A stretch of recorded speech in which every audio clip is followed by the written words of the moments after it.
Hello, welcome to Drug Literature Evaluation and Foundations of Research.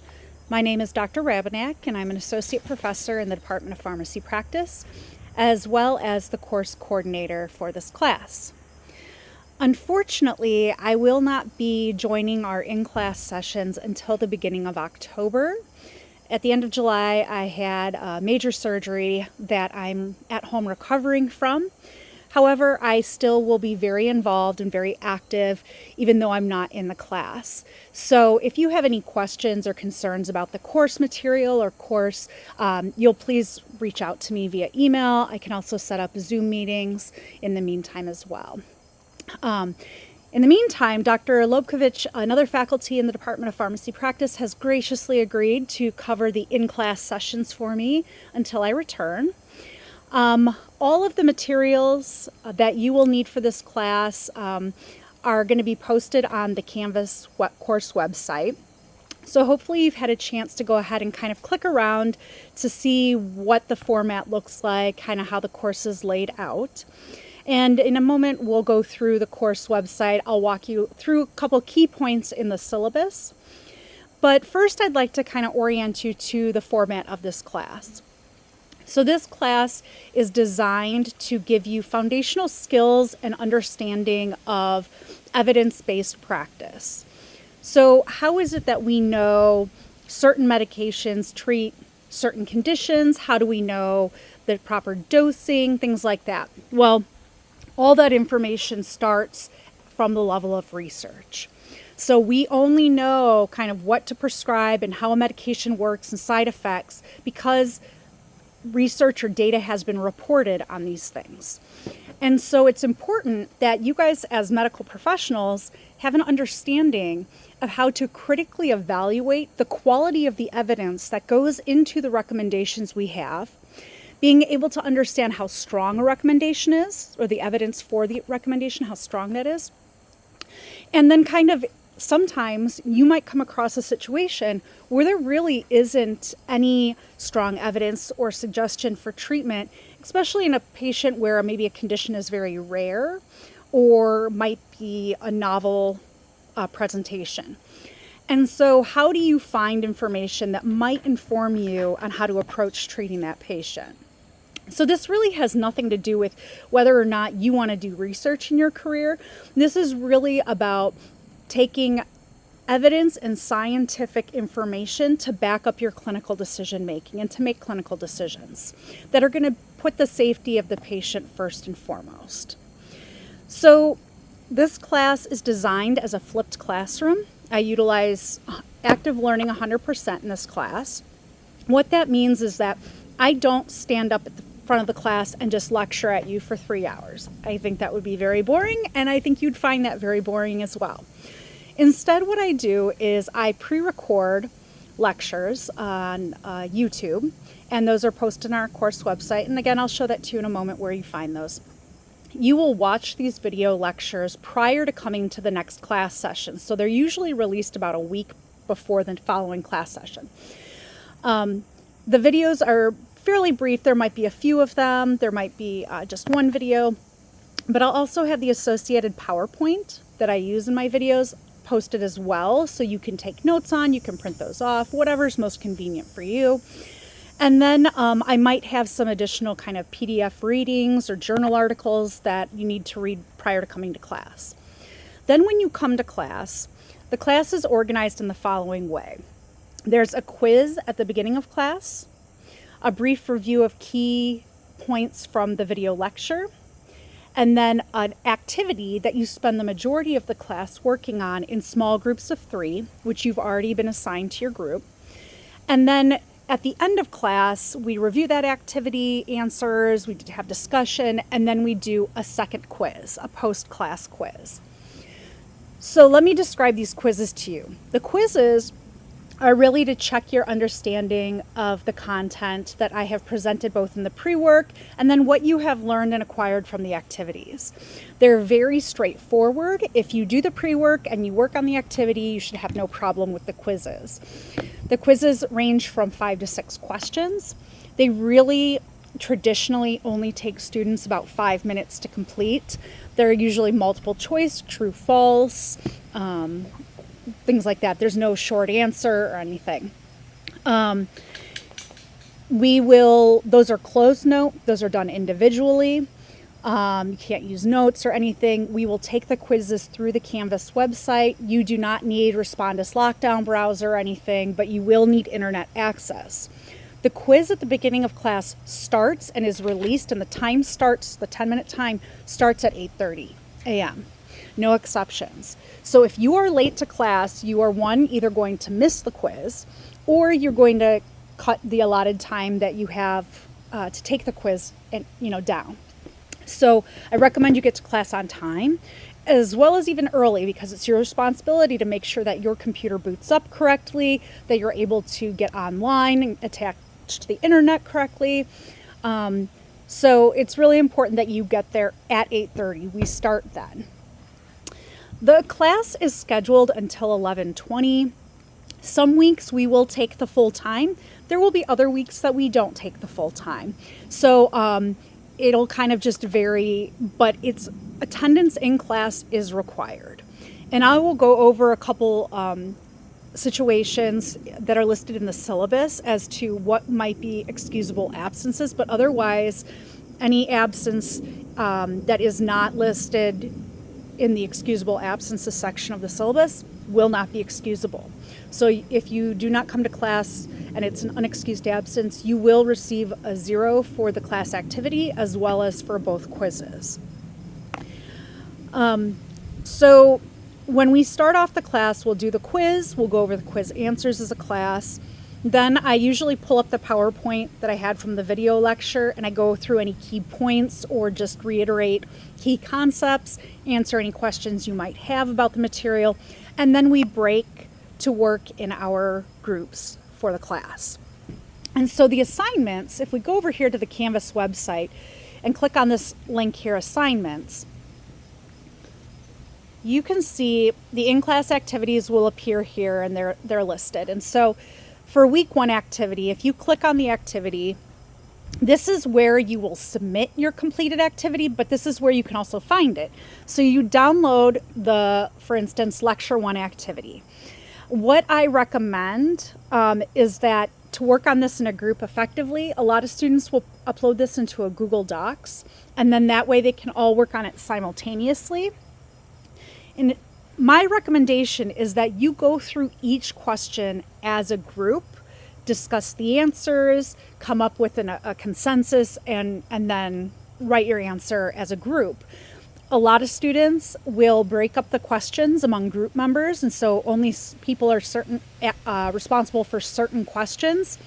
That's fine. However, you as an individual are responsible for all of the information that is put in that activity.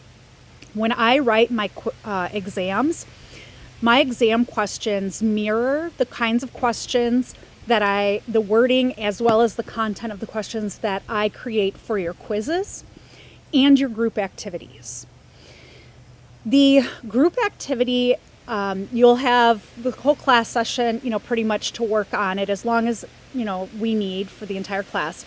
At the end, we'll go over the answers. And then we will, talk about any questions, and then we'll do our post-quiz, which is going to mirror the pre-quiz. It won't be the exact same questions, but they will be very similar, about 5 to 6. You'll have the same amount of time. At the end of that quiz, we will go over those answers. You are expected to stay till the end of class. Okay. So let's take a look at some other things within the course website. So let's go to the syllabus first. Okay, so syllabus hopefully you've taken a look at this already. If you have not, please make sure you read this carefully because there's a lot of important information in here. So first I talked about the class absence policy. Absences from in-class sessions due to serious illness or emergency will be considered an excused absence only if you notify me by email prior to the start of class. I also need you to send documentation. So for instance, written medical excuse from a doctor or documentation of the emergency accident report or, death notice or something Otherwise, your absence is considered unexcused. Makeup activities and exemptions from quizzes will only be for excused absences. Otherwise, you'll receive a 0 for that class session. Now, I understand that things happen, maybe you get a flat tire or there's traffic on the bridge or whatnot. It is your responsibility to make sure that you give yourself enough time to make sure you get here on time, to maintain equity across the class and fairness, and not kind of just evaluating each individual excuse. I have set this as serious illnesses or emergency with documentation are the only reasons for excused absences. Okay, if you're late to class and miss a quiz, you miss the quiz, and it's a 0. However, you have an opportunity to earn points back for missed quizzes through extra credit, and I'll discuss that in a minute. Same thing goes for exam absences. The different ways that you're assessed, you will have 2 exams in the class, a midterm and a final, and that information is listed here in the syllabus. These are going to consist of about 40 questions, multiple choice, true, false, fill in the blank, and then like 2 to 3, maybe 4 short answer. And when I say short answer, I mean very short, just a couple sentences. The midterm exam, obviously, will be from everything from the first half of the semester. A lot of students ask if the final is cumulative. Technically, no, it's not. It's going to be heavily focused on material from the second half of the semester. However, what you will notice is that we build upon material from week to week. So things that you might have learned 2 weeks ago might still be relevant, and you might still be utilizing, 2 weeks later for new content. And so there will be stuff from the first half of the semester that will reappear in that second half that you will be responsible for knowing. If you do well on the quizzes, do the activity, understand the material, you're going to have no problem with these exams. Most people range in an A to a B in this class. The exams are taken individually. They're closed note, closed book, and they're done through ExamSoft. The quizzes, I also mentioned, are going to be taken individually. They're also closed note. They can only be taken once. You've got team-based activities. Now, the activities are not graded on whether your answers are right or wrong. They're graded on whether you completed the assignment or not. So I want you to do, this is an opportunity for you to practice utilizing those concepts without penalty for maybe an error in your answer or reasoning. So this is all about learning. So when you submit your activity, you need to put your group members' names at the top of the document that were present and participated. And that's how I take 1, attendance, and 2, how I give participation points for the in-class activity. So you either get a 0 or a 10 for doing the activity. Then there are 2 team member evaluations you'll do where you'll receive an email link to evaluate your team members. This will happen twice throughout the semester, once prior to the midterm and once prior to the final exam. And then finally, the last thing that you're graded on is the city training. City training is something that needs to be completed anytime prior to the midterm. What city training is, it's a series of online modules that discuss different types of ethical implications of human subjects research, good clinical practice, etc. And I will have, under assignments, I will have a document that describes exactly how to do the city training, how to register for it, how to select the modules, and how to upload your certificates to Canvas for grade. Grading policies down here, you can see the different weightings of the different activities. So 35% comes from your individual quizzes. If you miss a quiz, it's not going to have a huge impact on your grade if it's an unexcused absence, if you get a 0, or if you do poorly on a quiz. It's if you have repeated absences or missing quizzes, or if you're repeatedly doing poorly on it. But I do have an opportunity for students to get extra credit, and the extra credit goes towards your overall quiz grade. These come in the form of discussion boards, and discussion boards will be available a week prior to the following class session. They're due prior to that class session, and they deal with material from the pre-work, based on that topic. They're optional, and actually, let me show you here under discussion. So, for instance, they're going to be here. This first one here, it looks like we already have some responses. It's week 1, misadventures and misinformation. So here I've got a kind of a question here that I've asked you. Basically, the pandemic has put misinformation, especially medical misinformation, in the national spotlight. So we want to give you a more skeptical mindset, asking questions, evaluating the quality of information in a rational and scientifically rigorous way. So here, this is very basic. It's, have you had any personal experiences dealing with misinformation lately, and how did you handle it? As you can see, there's no right or wrong answer to this. It's really about your own experience, and most of these discussion boards will not have a right or wrong answer. It's really your opinion and how you justify that. Although there are a couple where, yes, there is a more correct answer than others. But again, if you write a thoughtful response, it doesn't need to be super long, but it should have some substance to it.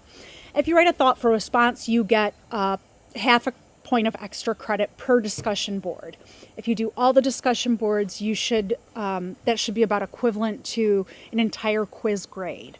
So they're very easy to do, don't take much time, and it's an easy way to get extra credit towards your overall grade. So I recommend you do them. Okay, so I'm going to go back down to the syllabus here, and if you look, we've got, for the grading, this is very important here. So to pass this course, a total score of less than 70% for the course will result in failure.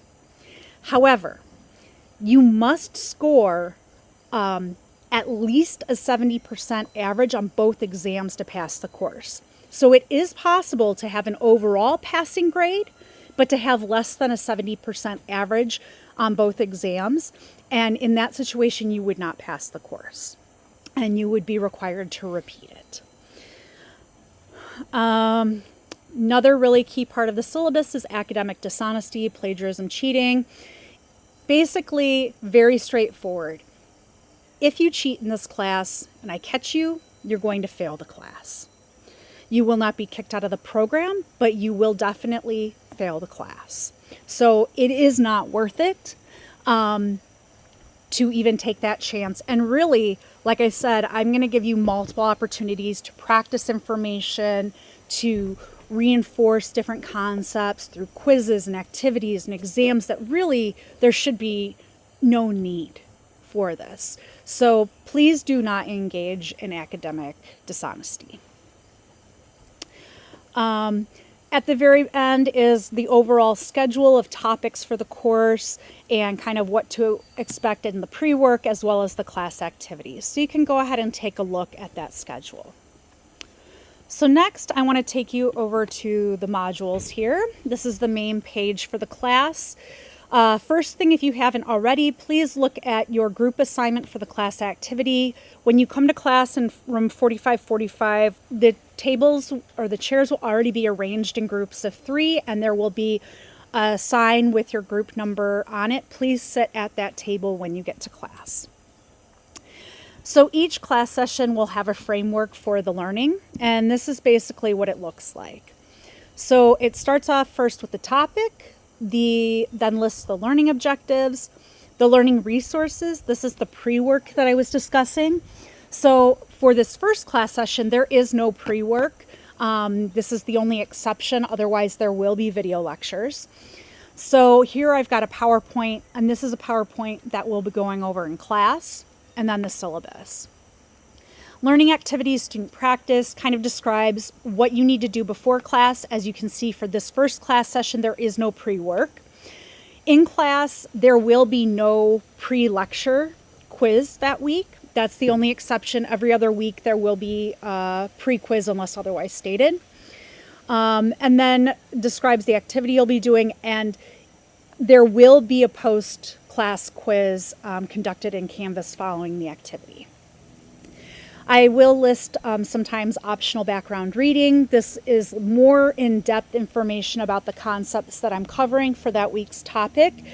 I will not be quizzing or testing you on information from these readings. It goes into way more depth than I require for you to know in this class. And then down here at the bottom is going to be the discussion board topic, and it tells you when the response is due, and you can click right on this link and it will take you directly to the discussion board.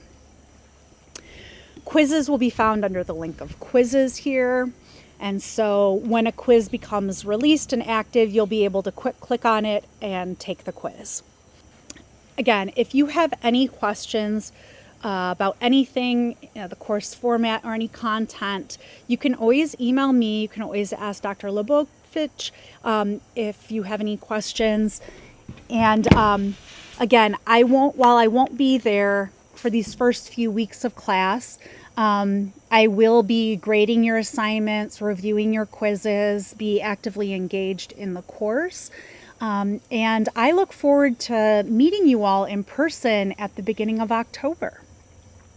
So welcome again to the class, but welcome to the program, and good luck this semester.